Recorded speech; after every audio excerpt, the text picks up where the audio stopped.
सबसे पहला न्यूमेरिकल जो है वो क्वेश्चन नंबर 23 बी है, पेज नंबर 194 पे मिल जाएगा। इसमें बोला जा रहा है कि स्टूडेंट ऑफ वेट, एक स्टूडेंट है, उसका वेट जो है 400 न्यूटन है और वो जो है वो 5 सेकंड लगाता है एक सीढ़ी पे चढ़ने पे, एक हाइट पे चढ़ने के लिए। वो हाइट जो है वो 2 मीटर की है। उसका पावर बताएं कितना होगा। वेट दिया हुआ है, यहाँ पर डायरेक्टली वेट लिखा हुआ है ना, तो इसको डब्ल्यू से शो करवाया। 400 न्यूटन, हालांकि न्यूटन जो होता है वो एफ का भी होता है, फोर्स का भी यूनिट होता है, लेकिन इसमें बात समझें, वेट दिया हुआ है 400 न्यूटन डेटा के हिसाब से। हाइट दी हुई है 2 मीटर, पावर कंज्यूम करना है, टाइम भी इसमें दिया हुआ है 5 सेकंड। ठीक है, फॉर्मूला होता है पावर का P is equal to W upon T, यही फॉर्मूला होता है ना। अब देखिए नीचे हमने शो क्या कराया है कि W बराबर होता है F मल्टीप्लाई डी के। ये फॉर्मूला देखिएगा, P बराबर होता है W अपॉन टी के और W बराबर होता है F मल्टीप्लाई डी के। ठीक है, ऐसे ही है। अब ये लिखने का वजह या ये लिखने की मकसद क्या था, और हाइट जो है वो डिस्टेंस जो है वो बराबर होगा हाइट के। ठीक है, क्योंकि मीटर का जब यूनिट आ जाता है ना तो वो हाइट पे भी यूज होता है, डिस्टेंस पे भी यूज होता है। यहाँ पर हाइट की बात की जा रही है तो नीचे से ऊपर की तरफ जा रहे हैं तो वो भी समझे एक तरह का डिस्टेंस ही होगा ना, तो उसको हमने हाइट से शो करवाया। तो फॉर्मूले में थोड़ी सी चेंजेस क्या करी हमने फॉर्मूले में चेंजेस ये करी कि P बराबर होता है W की जगह पे हमने लिख दिया F मल्टीप्लाई डी और डिवाइड बाई टी, ऐसे ही रहा। ठीक है, W की जगह पे F मल्टीप्लाई डी लिखा है। क्यों? क्योंकि हाइट का जिक्र आ रहा था ना, तो हाइट को हमने डी से सपोज कर लिया, तो इसको भी कहीं यूज करना था तो इसको इसलिए F मल्टीप्लाई डी करा। F मल्टीप्लाई डी, F की जगह पे F की वैल्यू, डी की जगह पे डी की वैल्यू, 400 को 2 से मल्टीप्लाई करा और 5 से डिवाइड करेंगे, तो 2 से मल्टीप्लाई करके 800 आ गया और 5 से जब डिवाइड करा तो ये आपके पास आ गया 160 वाट। पी का जो यूनिट होता है वो वाट होता है। ठीक है, सवाल है ये क्वेश्चन नंबर 20 है, पेज नंबर 194 है, क्लास 9 की फिजिक्स की बुक में होगा।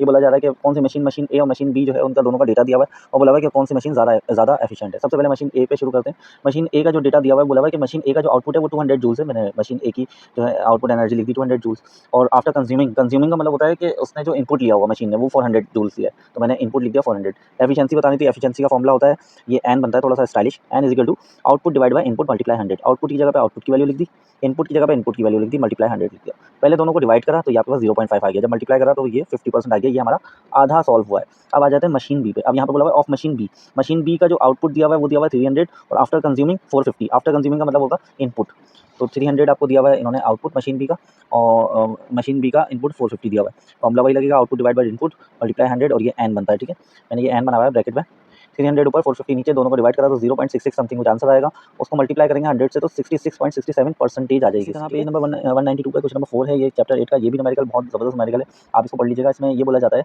कि सिर्फ वेट बताया हुआ है एक बंदे का, कि भाई वो एक जगह से दूसरी जगह जा रहा है, ए जगह से बी जगह पे जा रहा है और वापस ए जगह पर आ रहा है और उसका इतना वेट है, बताएं कितना उसने काम कंप्लीट करा, ये बोला गया है। तो हमने इसका डेटा कुछ इस तरह से बना लिया कि weight is equal to 100 newton. ठीक है, अच्छा वेट को हम न्यूटन है ना, तो इसको हम फोर्स भी बता सकते हैं, भाई ये फोर्स के बराबर भी हो सकता है, इसलिए मैंने यहाँ पर वेट की जगह पे, लेकिन फॉर्मूले की निस्बत से हमने क्या करा, हमने W यानी कि वर्क है is equal to F multiply दिया 100 और डी तो इन्होंने कुछ दिया हुआ ही नहीं था, बस इन्होंने ये बताया था कि भाई ए से बी पे गया और बी से वापस ए पर आया।